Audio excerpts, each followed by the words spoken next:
Hello everyone, my name is Smita Chandra Tolani and I am an assistant professor at St. Vincent Pallotti College of Engineering and Technology. Today we are going to discuss about the art of effective communication. We know how important communication is in our lives. We are constantly communicating, whether it is through our words, that is oral communication, or through our gestures and body language, that is um, non-verbal communication. So let us see the definition. Communication is any behavior that results in exchange of meaning, and it is the exchange of messages between people for the purpose of achieving a common meaning. It's a very powerful tool. If communication is done through a good communication channels, it can lead to effectivity and you can obviously have a lot of productivity. So it is a simple tool that God has given us. It's yet a very powerful tool. So communication skills are of basically three types. One is oral communication, what we talk, what we say, the spoken words. The written communication is the communication that we do through writing, emails, words on paper, academic writing, then critical reading, presentation of data in a written form. Then the non-verbal communication, which forms basically 90% of our communication that we do, that is through gestures, body language, then a personal presentation, personality, how we present ourselves. Then these are some of the characteristics of communication. Communication is transfer of information. It's a dynamic process and it may be intentional or sometimes it is mostly unintentional, that is through body language that we convey. Communication is sharing of meaning, understanding by the receiver. Communication is an integral part of human excellence. Without communication, we cannot excel. There are three basically golden rules of communication. Always remember, the world how you see is not how others perceive. So the world I see is not the same as the one you see. So obviously, if I'm trying to communicate something, don't assume that the person that you're communicating the things to knows what you're communicating, or knows or sees the world the way you do. And that is why you have to understand the person who's in front of you, whether he's aware of the things that you are aware of and how he or she sees and perceives the thing. You're always communicating. Always remember, whether it is through your gestures, facial expressions, signs, maybe the way you move, the way you carry yourselves, uh, they communicate more than what you say. So body language, the way you talk, the way you behave, the way you move, the way you maneuver, the way you show your body facial expressions forms most of the communication. So we should be very aware of how we carry ourselves, how we present ourselves, because unknowingly or knowingly we're always communicating. What is heard is much more important than what is said. So what you say is not important. How much of the other person is receiving, how much of it is being perceived, how much of it is being processed, and therefore what is heard is very important to understand what you're trying to communicate. Now, what is the communication process? It involves a sender, the person who's communicating, a person who's receiving the communication, and a channel, through what channel you are communicating. So transmission of message from a sender to a receiver in an understandable manner. It has to be understood. Communication process is a guide towards realizing effective communication, and it leads to understanding. Now this is a communication process where we have a message, and then a message is first encoded, and through a medium it is being sent by a sender to the receiver. Then the receiver receives the information, then that message is encoded, and then again it is sent through a medium, and then obviously there is a feedback link and there is a noise. Now this picture basically shows you how misinformation can be given, or how the communication is not effective, what it leads to. So you can see how the customer, basically over here, how the customer is explaining the thing, that is the sender, how he is trying to communicate this type of this swing, and then the project leader who is receiving the information perceives it in a different way, because obviously the thing which is being communicated is not clear, so he receives it in a different way.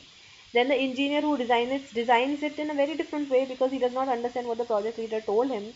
And then the programmer obviously wrote it in a completely different form of what we engineers have designed. and the programmer presents it in a different way. Then the sales executive describes it in a completely different way. Then the project customer really needs is this. Then the help desk support will give you this, and then the customer builds something else, and the operation installed is something else, and the project receives some completely different from what the customer explained. So basically this is an perfect example of miscommunication, how the communication and how the proper and effective communication was not carried out. Now this is again an example of where you can obviously perceive it and hear it in different ways. I can also spell it this, I can also speak this as you don't matter, give up, or it can also be said as you matter, don't give up, or you can simply say don't give up, you matter. So how you communicate and what meaning is being perceived by the other receiver is something that forms communication. And obviously avoiding miscommunication means communicating it in a very very effective manner. So this is an idea the person is having, and then he forms it a message. The idea is conveyed to the other person through a message, and this person is receiving, and how much of it is being understood is nothing but the crux of the communication. So the aim should be to communicate in such a way that it's understood very very effectively and clearly. So clarity becomes an important part of communication. So I know you believe you understand what you think I said, but I'm not sure you realize what you heard is not what I meant. So Oscar Wilde has put it in a very, very effective way. Nature gave us one tongue, two ears, so that we could hear twice as much as we speak.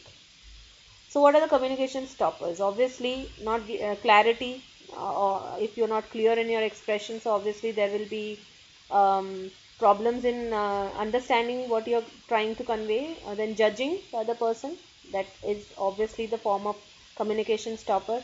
Blaming, criticizing, threatening, name calling, preaching, ordering, shaming, psychoanalyzing, and instructing. These are some of the communication stoppers that need to be avoided.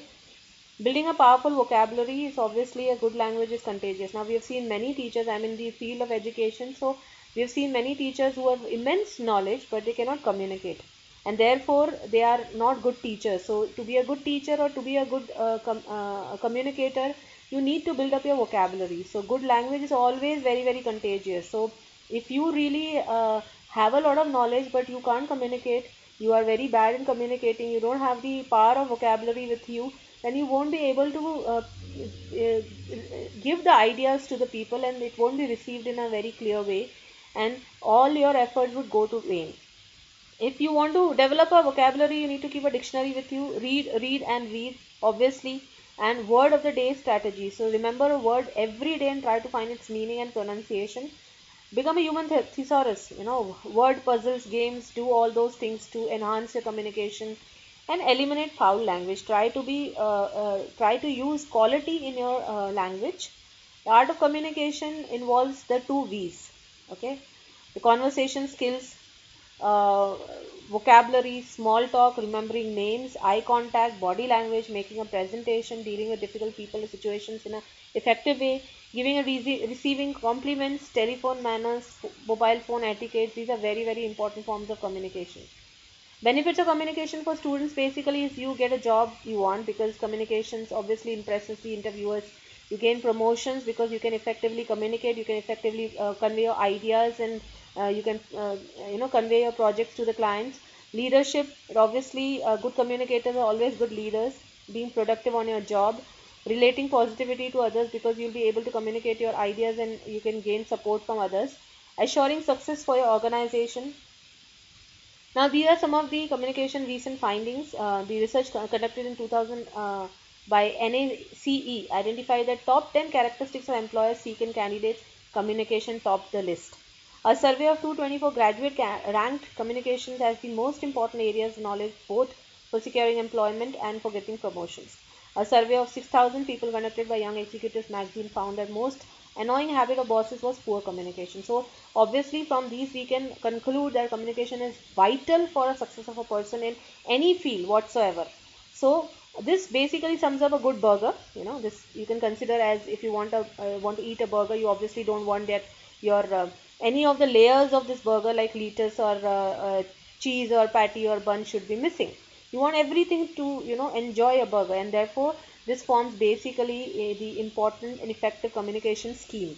So your bun represents the topic that you want to convey. Lettuce and all the layers, onion, tomato, cheese, they form the supporting, matter of your communication. Then we have the main patty, which is the main, crux of your communication. And then the last is concluding your topic. So these are four principles of clear communication. You have to understand what you want to say first, and then form a language and form the matter that people want to listen to. Be simple and ask for feedback. So with this, I can conclude my presentation today with a quote from Lee Iacocca.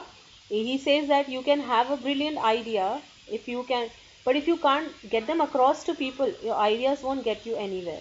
Thank you very, very much.